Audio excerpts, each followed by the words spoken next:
Oh, so welcome again, and thank you for joining us. And thank you to Pastor James for sharing with us his research, his wisdom, and what he's learned that we can continue and bring forth joy in our ministry or in these ever-changing times. So thank you, Pastor James. And as I begin, and before passing the mic or whatever this is to Pastor James, I invite you to join with me in a word of prayer. The Lord be with you. And also with you. God of grace and God of hope, we thank you that you are our God, rejoicing with us in our confusion, in our learning, in our finding ways, in our struggles, in our hopes, and in our seeking. God, be with us as we gather here today to learn again, to gather again, tools for your ministry. Be present here, oh God, as we support each other in wisdom and in those questions, in that dialogue and in that discussion. May it all be for your glory and for this ministry that you have called us. Bless us with your wisdom. Open our hearts and our minds at this time and going forward.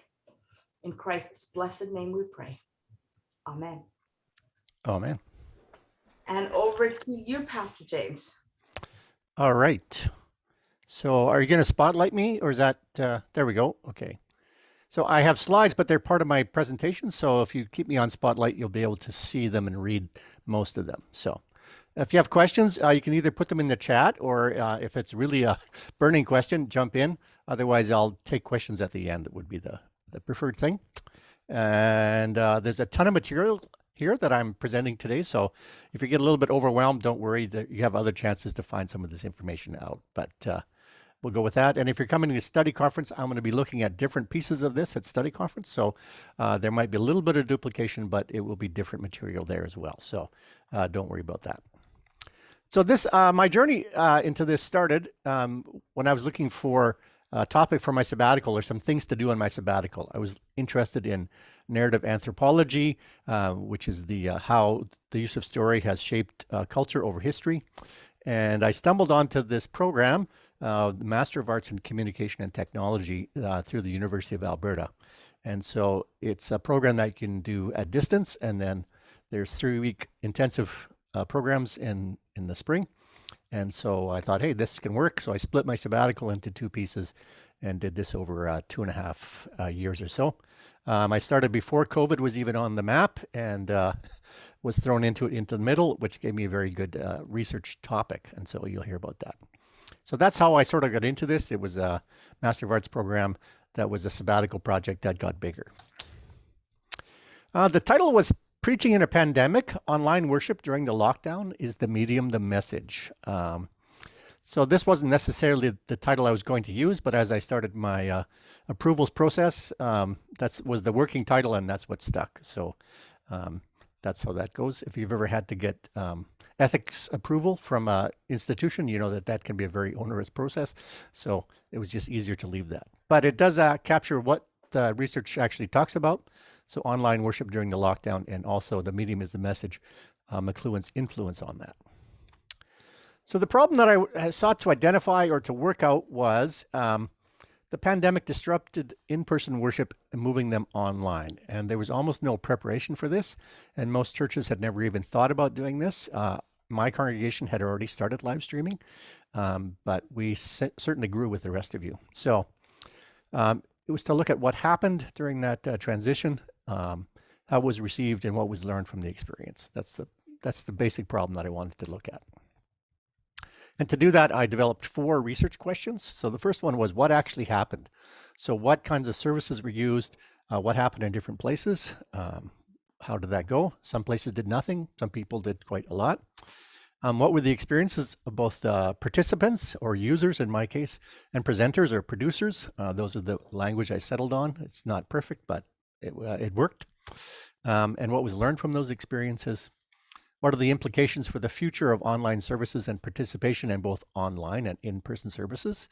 And then how can we understand this data within the framework of Marshall McLuhan's media ecology? So that's the 4 research questions that I tried to deal with. So whenever you do a thesis or research project like this, you always start with the literature review to see what has been looked at in the past. And so what can we learn from history about this? And so what I learned was that the church has actually been involved in broadcast media from the very beginning, in a somewhat limited way, and then a more expansive way. So the first was when radio became possible, churches got in on that fairly early. There's a little different history in Canada and the US, but both did.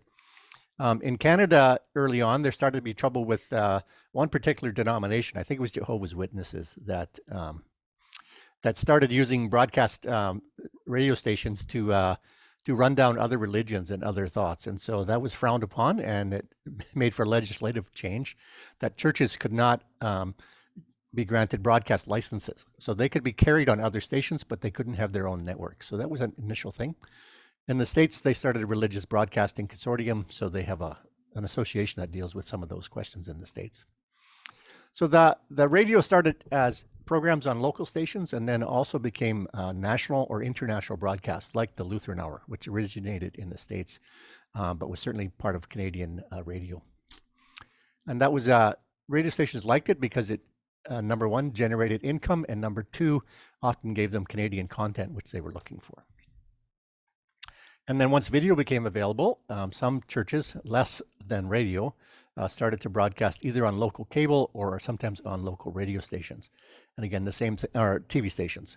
And the same thing happened. They provided local content and or paid content. So that was a welcome addition to most stations. Camrose in Messiah was one of the first congregations to actually broadcast on the cable network. So that was a local to Camrose only. But churches got in on that. And of course, paid programming became part of that. And that was often paid for by religious and TV evangelists. So some of you might know this particular guy, Max Solbrecken, Alberta boy. If you drive between Camrose and Edmonton, he still has a church on the road to Miquelon Lake. If you turn on there, you'll see that's where he still has tent meetings. But he was one of the Western ones. He was international actually, and still goes on. So he started on radio, moved to TV, and the internet. So you're familiar with those. Healers also were big paid programming for that. And then the internet came along and started to offer different possibilities. So the religion signed on actually fairly early. I was a little bit surprised about that. And so it started to raise the question ultimately, which we'll answer, is it online church or church online? And so these are sort of two different aspects. One is when the church only exists online. Another one is where a regular bricks and mortar church then moves some of their services or some of their work to online. And so there's two aspects of that. So online church, which was the earlier one, started mostly as text-based bulletin boards and chat rooms and prayer requests and things like that. And then it evolved. It evolved quite readily into, this was a Ship of Fools, which was a 3D online church, and that was launched in May of 2004. This was a group of seminary people, seminary students originally, that had a sort of somewhat satirical print publication originally, and they kept sort of extending the boundaries of that.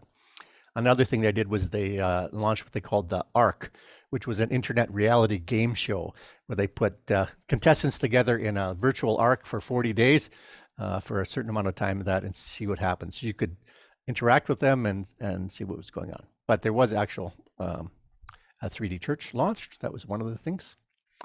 There also was virtual churches. So this one is the Anglican Cathedral and Second Life. So you might remember that these virtual reality worlds were invented and thought to be the next great thing. They never totally caught on like they thought, but in these virtual worlds like Second Life, which still exists, although it's not that popular, there were churches there. The Anglican Cathedral of Second Life even had a real-life bishop that was a part of that. There was others like St. Pixel's Church of the Internet that started as a website and moved to Facebook and then ultimately closed in 2018. So what generally happened was these were often run by lay people or by volunteers, and the energy ran out for many of them. Although on the other side of that, often what happened as well was people that were in specific groups, like LGBTQ, for example, often found places where they were safe and would develop those churches that weren't geographically based, but maybe based around a particular need. So that was did fill that need for a while at the beginning. The other one that I talked about was the church online, and one of the first churches to do that was Life Church. It's a ministry in Oklahoma. It was a traditional TV evangelist sort of ministry, but then they moved into the internet. They found that it reduced their costs and gave them additional features like the chat room. Also, they could do simultaneous translation and broadcast to multiple countries, multiple things like that. So this was a real brick and mortar church that then had an online ministry as well. That became the model, or has become the model that sort of seems to have evolved and works. There was other platforms as well. So churches have found their way into video games, for example. This is Final Fantasy VII, the Sector 5 church. We won't talk much about that today, but there's a whole bunch of interesting stuff, including one church that sued the video game developer for misuse of their image. But there was a trend developing, as you might suggest, or already suggested, that online church moved away and church online sort of took its place. That's the trend that we've seen. Side note, interesting thing I discovered was that digital church challenges traditional religious authority and practice, much in the way that Reformation did, and it removed the necessity for an intermediary priest or religious official or hierarchy, and instead relies on volunteer participant involvement. So there's no governing body for the internet. Anyone can sort of set up their thing there. So that's caused some challenges for church. One of them, for example, is issues like Holy Communion. How's that dealt with, or anybody starting their own church? So not going to spend much time on that today, but there's a whole interesting subnote on that. So we had to look at theoretical approaches. How might we actually look at this study? And there's 5 that were used. I'm just going to mention them. I'm not going to talk about them much today because we don't have enough time. But technological determinism. So it's the thought that technology determines how we work. Mediatization of religion, mediation of meaning, mediation of sacred forms, and social shaping of technology. So that's a question of, does the technology shape us, or do we shape the technology, or what's the interplay of that? And then media ecology, which is where Marshall McLuhan ultimately ended up, which is interesting. We'll talk about that a little bit more. Each of these are quite interesting, but we don't have a chance today. If you want to ask more about them later on, we can. So I said we're going to talk about Marshall McLuhan. So everybody knows the name Marshall McLuhan, probably knows what he's famous for. Media is the message is one of his aphorisms. That's quite common. He also coined things like global village and many other questions like that. What people often don't know is that he was a highly religious man. He was actually born in Edmonton, raised here for a while, and then they moved to Winnipeg. That's where he grew up. His mother was an Anglican. His father paraded them around to wherever he thought the best preacher was that week. So he had a mixed sort of religious upbringing. He was sort of on the way to abandoning the church, but when he went to study in in England anyways, he came across the writings of G.K. Chesterton and was quite impressed by that, converted to Roman Catholicism, and became a very devout convert, almost too much so. Sometimes his devoutness clouded his thinking. But so when he was at University of Toronto, for example, for many, many years, he would regularly, almost daily, attend the services at St. Michael's College. So he didn't write as much publicly about his religious thought, but he did write that too often within the community, religious community. So it did shape certainly his thinking and his writing. If you want to know, this is the periodic table of Marshall McLuhan. So it sort of summarizes a lot of his thinking. So medium is the message, global village, extensions of man, those right on the red on the left. That's some of his sort of more famous things. We'll talk about some of that sort of stuff. And his books and some of his other writings are on the bottom. If you pay attention to the light blue in the sort of the top right, enhances, reverses, retrieves, and obsolesces, that's the 4 laws of media, and we're going to talk about that. So it's really fascinating. We don't have time today, but it's kind of a fun little graphic here. So the medium is the message, and this is the idea that technology communicates, or that the technology that communicates changes us, or the technology has an influence. And so one of the ways to think about this is how do you organize things in an oral culture? So in a print culture, or one with an alphabet, you can put things in alphabetical order. So the language, or more specifically the alphabet, shapes the way things can be or are ordered. In an oral culture, it doesn't work that way. Or in Chinese culture, I'm not sure how they actually organize things because they don't have an alphabet in the same way. They have pictograms or pictures of characters for words. So that's one way that culture shapes that. And so there's a whole question of how print culture, for example, and how Gutenberg changed things and how print defines that. So that shows up in lots of different ways. One is sort of an interesting one. That many things can be bound by the constraints of technology. So a study guide for a thesis, for example, if you were going to submit your doctoral thesis, there was a very critical format that you had to have it in. And part of that was due to the fact that it had to fit within what was on a microfiche page. So if it was outside that bounds, it wasn't allowable because it had to fit within the technology. Another one that's commonly known as the railway gauge that we use now is determined by the width of the Roman chariot. So that technology just had implications for much longer than that. So we'll talk a little bit more about that later on. So then McLuhan developed with his son in his later years the 4 laws of media. And so here, and they come up to, media has 4 parts: reversal, obsolescence, retrieving, and enhancing. So every medium will obsolesce something. So like CDs obsolesced vinyl and tapes before it. It'll retrieve something from previous history. It'll enhance or amplify something, and it'll reverse. And I'll talk about that a little bit later on because that's an interesting part. So now let's actually talk about the research, because I did the research, so let's talk about that. So it was qualitative, qual, so it was a dual methodology. So qualitative is long answer sort of stuff, and that's usually taken and coded. And then quantitative is usually survey data that's done. So I use both survey data and long answer questions and study groups to get my analysis done. And it was, it was considered explorative because there's not much research at all into this area. So there's no previous data sort of to rely on. Sample size, so that's the first thing you want to know about. And what I actually found was I had 175 users and 85 producers completed the surveys, and it gave me actually quite a good sample and reasonably sort of statistically valid sample, fit well into the bell curve. So looked at, so this is respondents by age, for example. The blue, here I'll make it bigger so you can see it. The blue is producers and the green is users. And so the difference you note on this graph is that the producers tend to be younger, and that's because many of them were actually working clergy, so they tended to be under 65, where many of the users tended to be a little bit older, above 65. But the bell curve sort of works on both of them.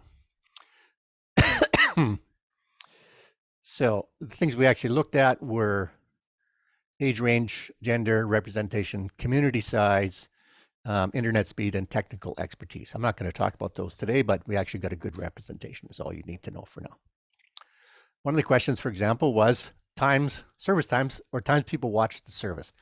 So depending on what format you used, you could watch the service either only when it was live or recorded. So I asked the producers and the users this question, and I got different answers. So the blue was the producers. They thought only 30% watched it live, whereas actually over 50% said they did. And then the rest sort of tails off there. So this was an interesting point. I looked at the 4 main platforms used. And so that was YouTube and Zoom and Facebook and Google, although Google, so that was generally, it wasn't Google Meet so much, although one, I think, group did that. But people would upload videos to Google and people could download them that way. YouTube by far was the most popular, followed by Facebook and then Zoom. And context made a difference. So YouTube was thought to be, so in this graph, lower is better, so or thought to be more suitable. So YouTube was sort of thought by users to be the most suitable, a little less maybe by producers, Zoom, Facebook, and then Google. YouTube is not interactive, so it's the least interactive of the three, but it's the most available across platforms. So you can watch it on your laptop, you can watch it on your computer, your phone, your tablet, your TV, if you have a smart TV or hooked up to some other device. So it's the most accessible, but it's the least interactive. Facebook is the middle of the road. So some people turned on their commenting features and their icons. So you would see somebody like the sermon or whatever, they might float up a happy face going by. Occasionally, sometimes people got the wrong thing and sent a grumpy face when they meant a happy face, so that went by. Some people really liked that. Some people found it was distracting.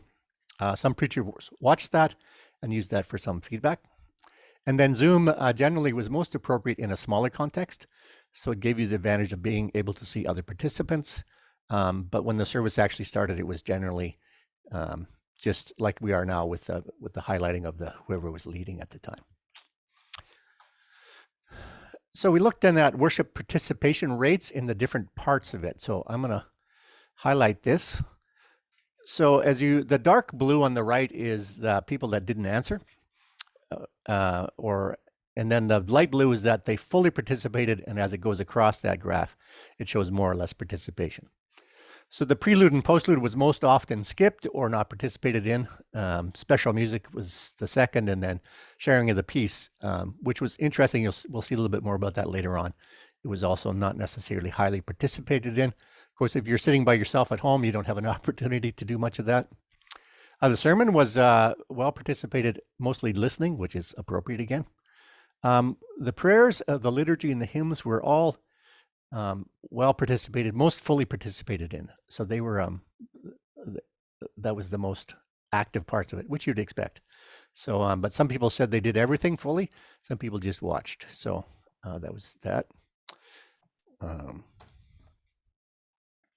So another question I asked, and this is it's a very busy graph, but I asked about the inclusion of on-screen text or graphics and what did people do. So the least amount of people put actually announcements on the screen.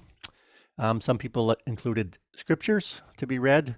The most common thing that was on the screen was the words to the hymns or songs, or congregational responses, and sung liturgies and spoken liturgies. So that was sort of that. This is just a brief overview of some of that. I asked about the quality of service. How did people experience that? So the thing that was most highly rated, again, lower is better, was picture quality was generally thought to be good. Sound quality was the most problematic, especially as reported by users. So that's where the challenge mostly came. Graphics and words were not used by everybody, so that was a different one. And overall, though, it was thought to be relatively reasonable or good. One of the, we're not going to deal with it today, but one of the questions that was raised was how to deal with Holy Communion, which then deals with issues of authority and tradition and context, and there was a lack of guidance or policy because it came about rather quickly. So that's that. So one of the questions that I asked is, what did you miss? Hang on. What did you miss most? Oops.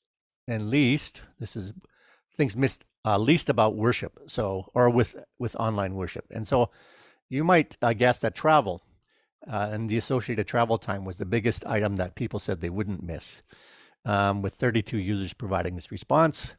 That included travel during inclement weather, total travel time, or even simply having to leave the house. The next highest response was getting dressed. So some people didn't miss having to get dressed. They preferred to just watch in their whatever, their robe. 10 respondents provided this answer. Next was sort of a fixed time of worship. So people liked the fact that they didn't have to be there exactly at a particular time. 5 said they didn't miss having to do their church volunteer jobs. So that was another one that was not missed. 4 suggested they did not miss leaving home. 4 reported missing not sharing the piece. So that was interesting. Some people really missed sharing the piece, and some people were quite happy not to do that.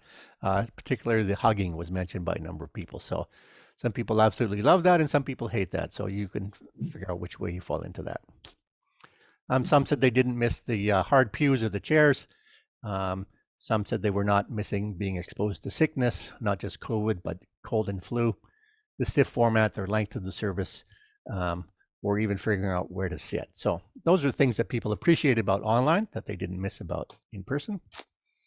And then what they missed most, though, and you might not be surprised about this, is that they missed community and socializing. And those were two separate categories, but that was the most by far of what people missed. Then some also comment specifically about missing in-person Holy Communion, singing together, sharing the peace, the feeling of being in church, and live music and the liturgies. Some of the things like that were missed. So one of the challenges here is that every church did their own thing.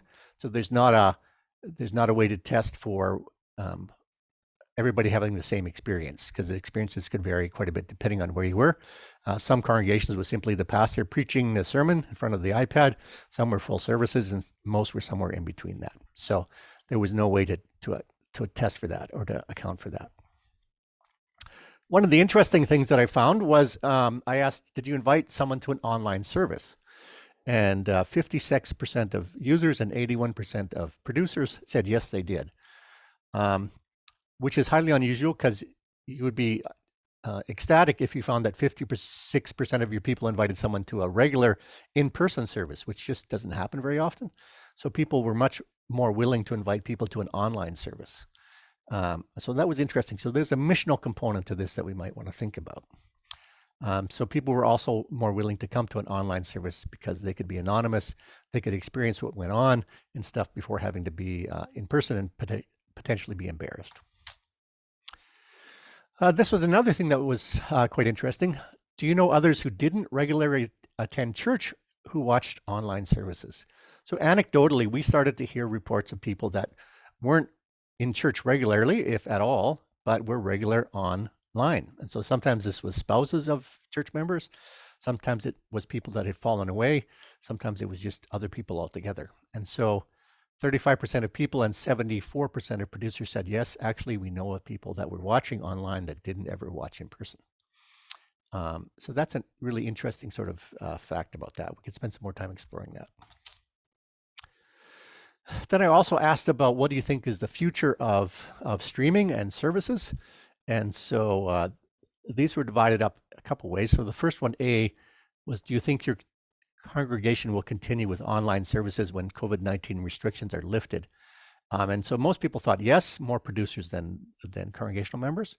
About two would be agree. One would be strongly agree. So that's a fairly high response level. B was, do you think it's important for congregation to continue? And that was again said yes, strongly. Do you think the C was, do you think churches should continue to provide services? And that again was very strong, even if yours doesn't. And the last one was, the green one was, if your congregation doesn't offer online services, would you consider watching another? And people were non-committal about that, a certain amount. Although the question for the producers, would you recommend another congregation services if you weren't able to provide them? And so that was a strongly felt to be a possibility. So that's interesting. So people certainly saw that. One of the most interesting parts of the study was I asked the question, did online services feel like worship to you? And this is going to get us into the McLuhan stuff eventually. 26% or so said very much like, 32% or 33% said like worship, and 27% were neutral. So less than 15% actually said not like or not very much like at all. So people actually felt, yes, this was worship. And so that's a good question, which leads us into the McLuhan stuff. Platform was also interested. I asked by platform. And so the numbers are fairly clear, except the outlier is Zoom. And this could also be because Zoom and Facebook numbers were quite a bit lower. But Zoom was the most like for some people and also not very much like for some people. So there was sort of the two sides of that depending on how you thought that. But otherwise, the rest were fairly well consistent. So here's the question, what is it? What is this phenomena that we call online or digital worship? What makes it something that's recognizable for what it actually is? And so that's the question. So to answer this question, we need to think back all the way back to Aristotle. And if you remember some of your philosophy from seminary or high school or whatever, you know that Aristotle came up with 4 causes for everything. So one is the material cause, what's it made of? The second one is the formal cause, or how is it arranged, or what makes it what it is. The third is the efficient cause, or what or who made it. And the fourth is the final cause. So to illustrate that, here's an example about a chair. So material cause is, in this case, the chair is made of wood. So that's the thing it's made of. The formal cause is the kind of thing it is. So the chair shape determines what it is. The efficient cause is the carpenter that built it, right? And the final cause, or the goal or purpose, is the thing that moves it on, is to sit on. So a chair is to sit on. That's all seems to be straightforward, except that if you change the efficient cause from a carpenter to an artist, then the formal cause can still be wood, but the final cause is for art and not necessarily for function to sit on. So depending on how these line up, they can be understood differently. So McLuhan was very interested in formal cause, but what makes a thing what it is. And so he talked a lot about figure and ground, which comes from Gestalt psychology. So you might recognize this picture. And do you see 2 faces, or do you see a vase? So in this case, the 2 faces are the ground, and the vase is the figure, although they can reverse back and forth depending on the context.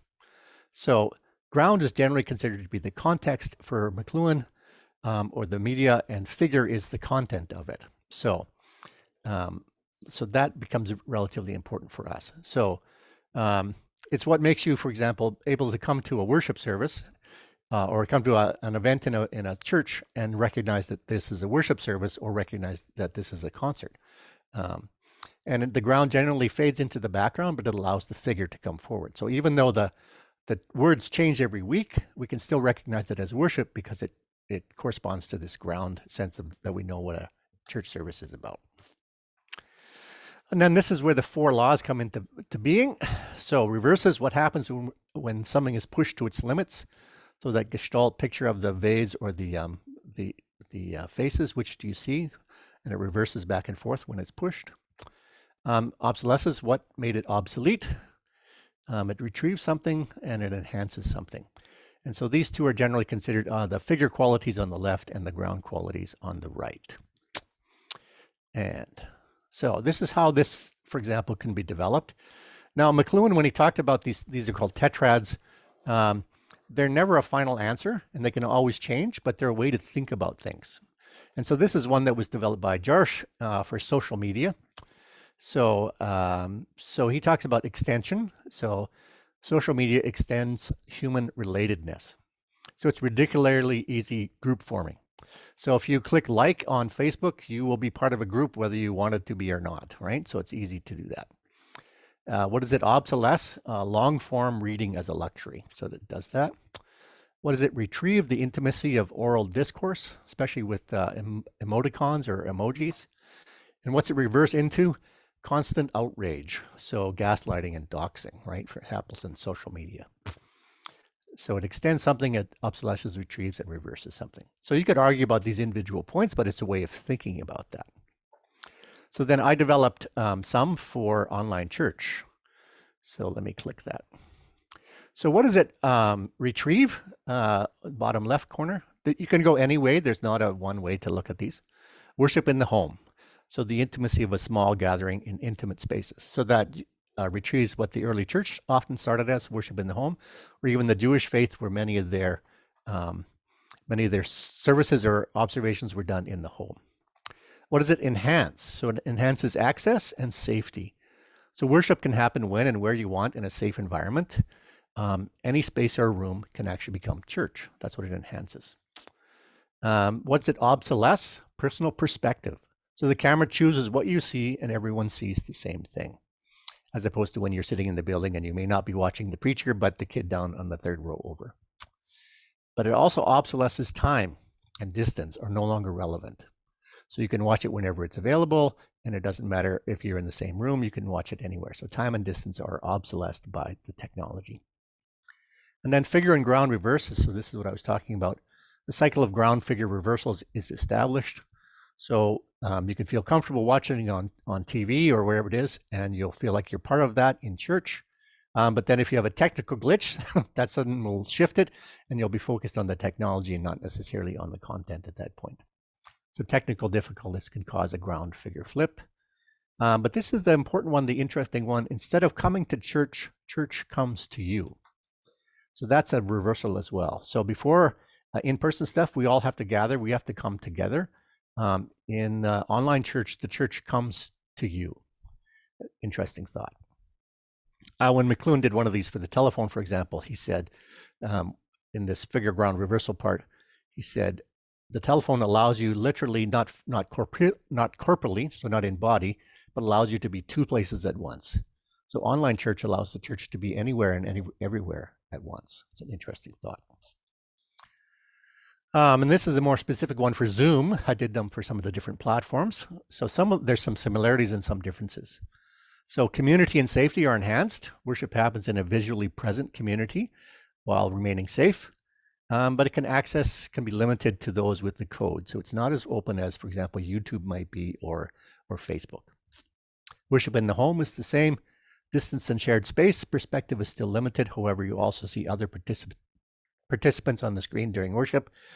Distance is no longer relevant, but time is, because Zoom is usually a synchronous platform. So once you record it and move it out, it's no longer synchronous, or it's asynchronous, but it's not participatory. You simply watch it. It becomes like Zoom or Facebook.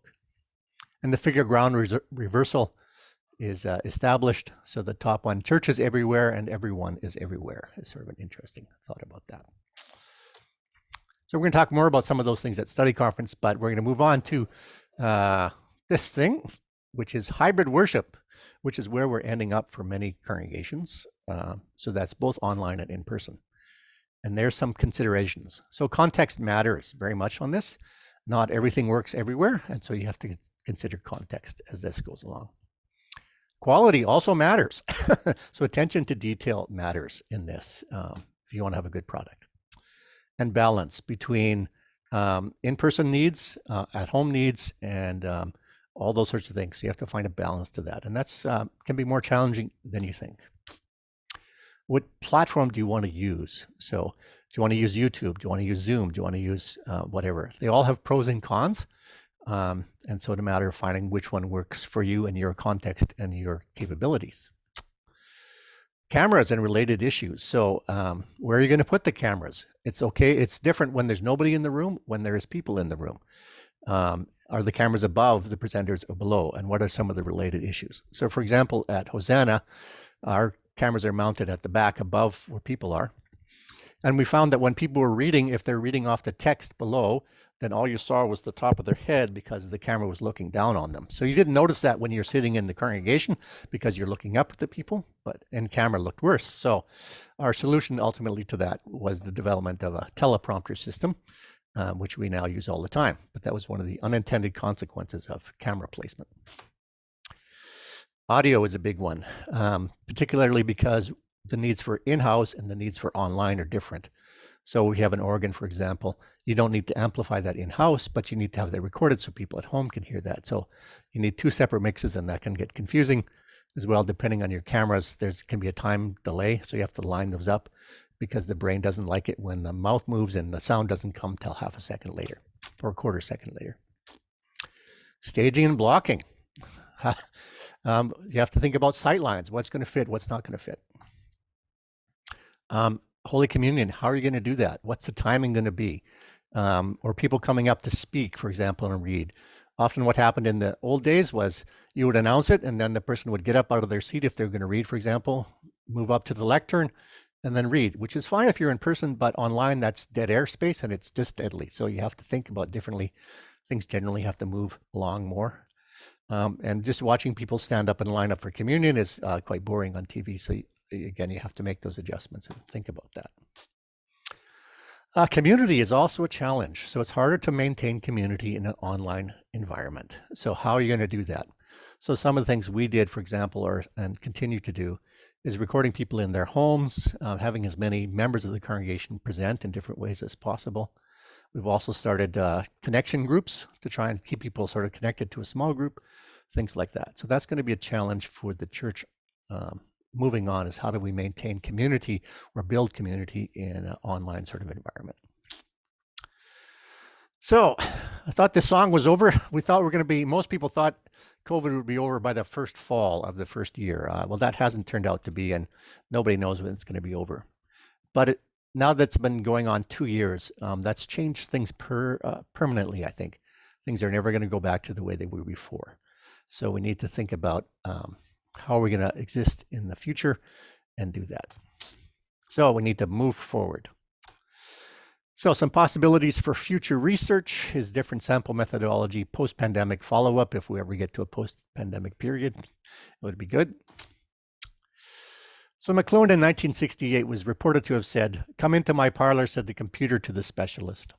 And it was a ripoff of a poem by Mary Hewitt, "Come into my parlor," said the spider to the fly, which originally had some sort of a nefarious business intent. But I think we can shift it into something a little bit more optimistic. So how about, "Come into my parlor," said the computer to the church. So indeed, the medium of online worship has allowed this to happen. The church has come without physical attributes to the living room or whatever room of their congregation. So the church allows us to come into people's homes in a different way. The hybrid or meeting of two media is a moment of truth and revelation from which new form is born. So we're sort of in that period now, I think, about trying to think about what church is going to be post-pandemic and all that sort of stuff. And there's some possibilities for things to evolve and hatch in a new and different way.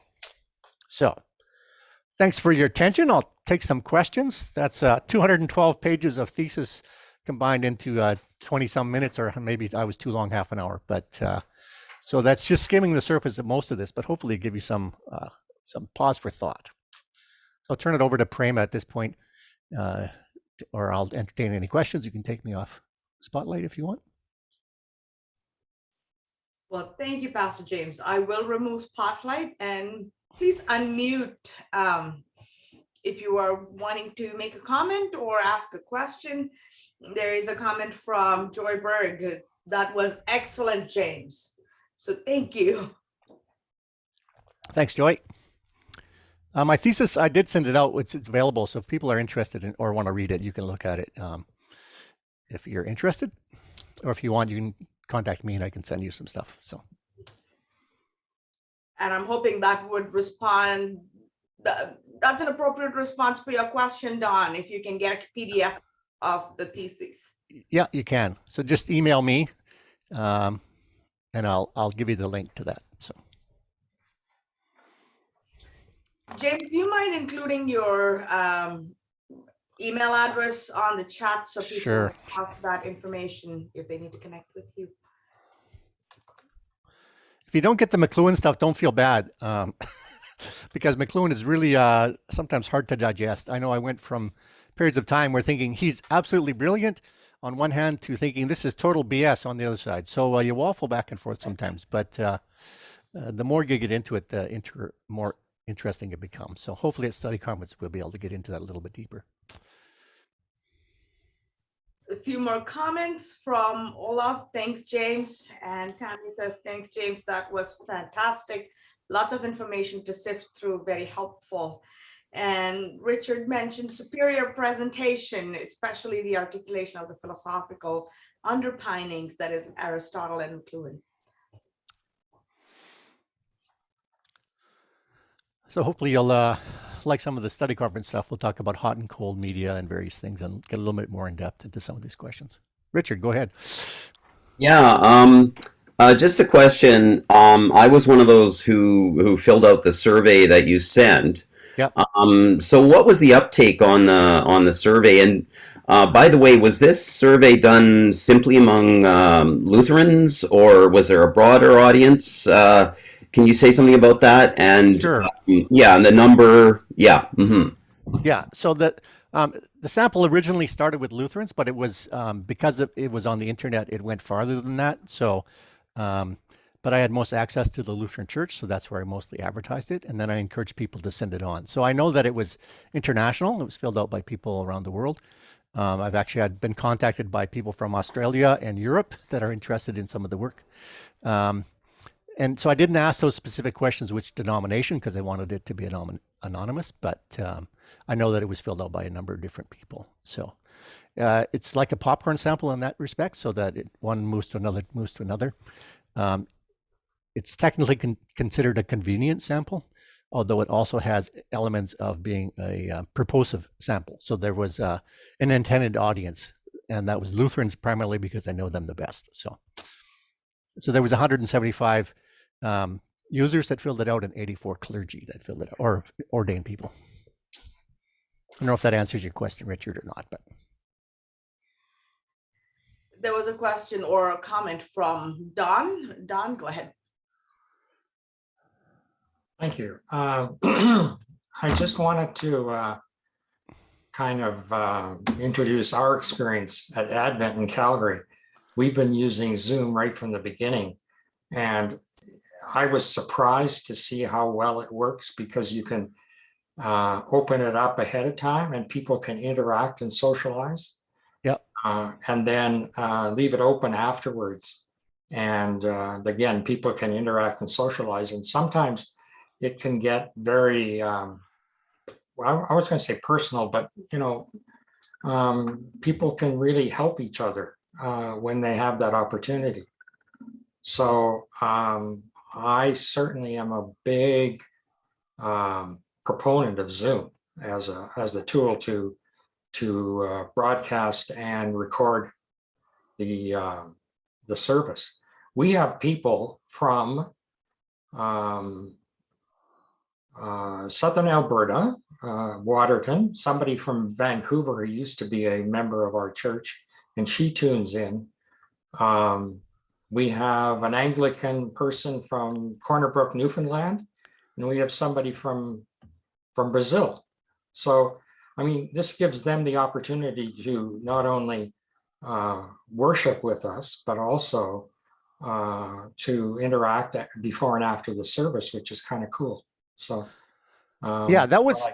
Fill you in on some of the things. Yeah, no, I knew that. I just didn't cover it today. But that's most people's experience with Zoom, is that the part that's liked the most is the pre and the post sort of conversation that happens around that.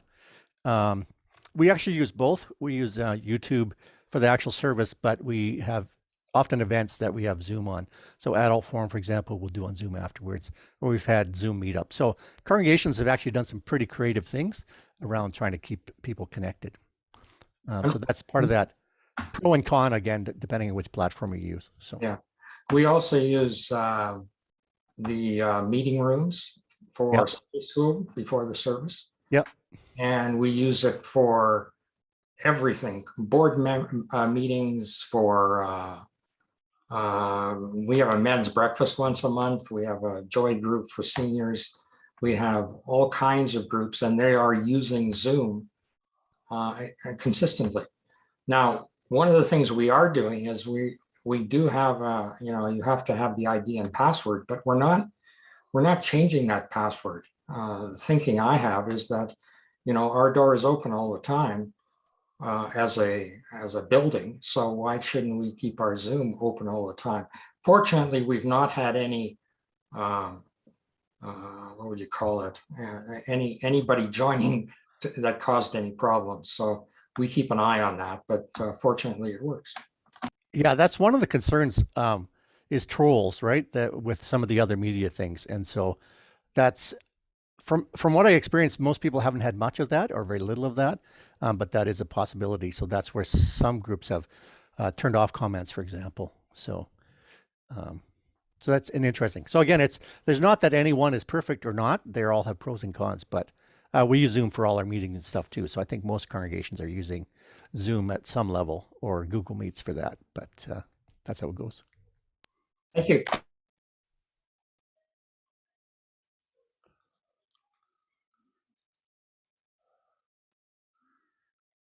All right.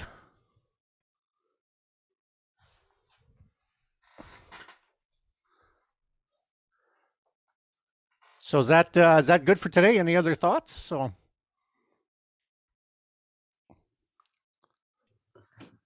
Well, Richard had a few comments. Yeah, sure. Appreciate your Go ahead, comments Richard. around ways to create community online. That is recording participants, for example, readers, singers, children's message, Christmas pageant figures in their homes. This can also happen live on Zoom versus YouTube. We choose to use Zoom because we at Lutheran Campus Ministry have a small group, about 8 to 12 participants. Everyone can see and hear each other. Yeah, thanks, Richard. Do you want to say more, Richard? Yeah, I watched your Christmas pageant on YouTube, I guess it was. Yep. And I think you're worthy of like an Academy Award. Our church should introduce one for online stuff, because that was outstanding. And I guess what was kind of cool about it was, to me, I can't imagine the kind of production that went into this thing. And I recommended it to people on Facebook, and I might be taking the wrath of the pastor of my own formal church, Trish Schmerman, for this, because she might be like, "Holy cow! Oh, thanks for promoting us." Well, anyway, but it really. Wow, I guess what I liked was the way that you used people in their homes, so you had folks who were Joseph or Mary, or, you know what I mean, the shepherds, and then you even had these different backgrounds going on. I don't know how the hell you did this stuff, but it was phenomenal. And how long did it take you to do this? Like, it was crazy. That took a long time. We used green screen for some of that. That's where some of that came from. Oh. We recorded this year, pre-recorded Christmas Eve and Christmas One. We'd made the decision a while back to not be open on Christmas Eve just because we couldn't control who was coming in the building. We didn't want to have any fights over vaccinations, all that sort of stuff. And so we just couldn't figure out a way to control it. So we said, we'll be closed, but we'll put out this special like we did last year. It took us a month probably to put that together. There's a lot of organization. But Christmas 1 and Christmas 2 were lessons and carols. And so we actually recorded, I think, 37 pieces of music, for example. So we found, one of the things in COVID, we made much better use of our musicians in our congregation that we didn't even know about, some of them. And some of the actor potential of people in our congregation we actually used as well. So that was something that we could do. We could use the kids actually on Christmas Eve, which we haven't been able to do for a long time as part of that service. So, but it takes a lot of planning in advance. So some people thought, oh, well, we didn't have to be there Christmas Eve. It was easy, but it was way more complicated. But it was kind of fun. But online allowed us to do something that we could never do live and in person that way. So. Did you get good uptake? Yeah, we're over 500 views. I'm not sure what we are now. So. And like some of the other people, we regularly have views from people all over, sometimes former members. We have family members as well, where one's here and one's somewhere else, and they'll watch it together and then have conversation about that. So and lots of people have reported things like that. So it's really changed the non-geographic location aspect of online has opened up a lot of things. That's quite interesting. So we have more views online than we have traditionally people in worship. The other thing is, Keith still here? I'm not sure if Keith's, yeah, he's still here. We had Lakeland under our wing for a while. When their pastor was unavailable, and so that was an interesting ministry sharing experience we did together as well, which was also possible by online. So once a month was Lakeland's. They were the participants in worship, and we shared that back and forth, and it was a pretty good experience, I think. Keith, you want to say anything about that? Yeah, I would echo your comments, Pastor James. It was a very, including us, 1 week where we would do the readings or participate in the service. I don't know how much effort it caused you to try to find actors at Lakeland, but we certainly enjoyed it. And feedback we got from our congregation was it really brought us in together, and we felt part of the group that was with Hosanna, very much so. Yeah, I think there's some lots of possibilities for that. Richard, go ahead. Yeah, the last question I had is, you know, some churches just don't have your technical skill. I mean, you personally have an interest in this, and obviously you've honed your abilities in this respect, and so have members of your congregation. You've enlisted them, but other congregations. I'm thinking of rural congregations or smaller congregations. They just don't have that capability. They don't have the cameras. They don't have the equipment. They don't have the skills. So, do you think that in the future churches could work together? One supplying the need that is lacking in the other. Yeah, I think we're not only can do that, we need to do that. Quite honestly, I think this year is going to be make or break for a number of our congregations. And so this presents us with some different ways of being church and different ways of organizing and changing. And so I think we need to be serious about that and recognize that buildings aren't the be all and end all of ministry anymore. There's other ways to do that. And within that, it's bigger questions of community and some of those sorts of things. How do those happen? So it's not necessarily simple or easy, but I think it is possible. And there's some opportunities we didn't have before. Mm. And thank you for raising that question as well, Richard, because that is something that we're strongly advocating for in finding ways. How can we partner with each other? How can we fill in those gaps where there are gaps that can't be filled on its own or isolated in that case? So as we evolve as a church, it's certainly something that we're all searching together.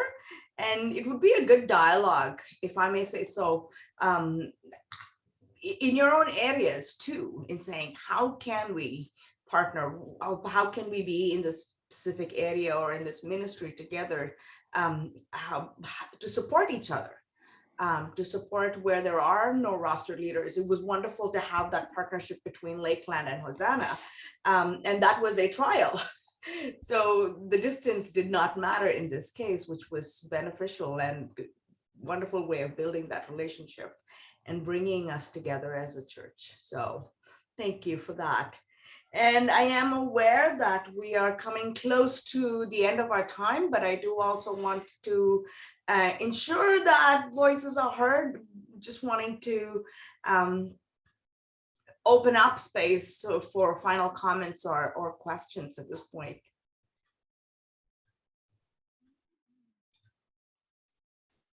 Yeah, if I could say something, just to affirm what Richard had said, I'm doing an interim in a rural congregation, and I mean, lots of things, lots of questions, and lots of great stuff. Thank you so much, James, for doing this and making this available to us. One of the things that we're finding is that we use YouTube, and we've been open for services for a while. So we have about 15 or 20 people who come and who do space and everything else. But then we have a lot of people who aren't coming, but who are tuning in. And the users go, it's great. Don't have to leave the house. We could stay in our pajamas. That's great. The producers are going, we're never going to get anybody back here again. So there's this, this not really tension, but there's this awareness, right, of what's happening. And the other is, yeah, I went with your involvement in the production for Christmas Eve and so on. Like for us, we could get people who would volunteer to read and to do other things, to do music. We've done some of that on our platform, but we have difficulty finding people to do the audio-visual stuff, like who will actually be there so that we can have the service. And that's where some of the challenges for us. We were fortunate. The government offered early on an opportunity for congregations to access some money who were going to restart. So we did get camera equipment. We got fiber optics into the building. We got about $5,000 or $6,000 worth of material, and we were reimbursed for that by the government.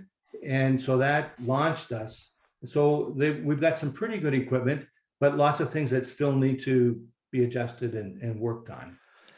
So, yeah. Yeah, thanks, Ron. Yeah, no, that's it's a reasonable challenge. We even have that too with audio, for example. Not all our volunteers are created equal, so it doesn't always create a consistent product, which is a challenge. So we're trying to figure out ways to mitigate that with education and with technology, but it's not always simple. So I get that. Yep. And as we close, Pastor James, one last question: this popularity, in what were you using to present your slides today? Yeah, I use a program called Prezi. So some of you have heard that. It's this is a new version, Prezi Presentation, I think it's called. Prezi Video, that's what it's called. So allows you to change your camera and present the pictures on the camera. I like it better than talking slides, which you often just get on PowerPoint. So, but I have a little treat for you today as a closing. So this is it would have been more appropriate 3 days ago, but we'll go with it today and see if it works. And here we go. Oops, hang on. Come on. I want to make it big. Here we go. Praise God from whom all blizzards flow. Praise him at 35 below. Praise him in snow drifts 10 feet deep. Praise him though winter makes us weep. It's really cold. So there you go. Oop. So you can think about that and develop your own tetrad for how that's a use of media and whether it was good or not. But it was fun. So blessings as you continue in your ministry in your various forms. And thank you so much, Pastor James, for sharing with us your research. It was fascinating, and it was, we hope there will be many more conversations as such. And thank you all for joining in today as well. Blessings as you go and research more and praise God more. Bye-bye.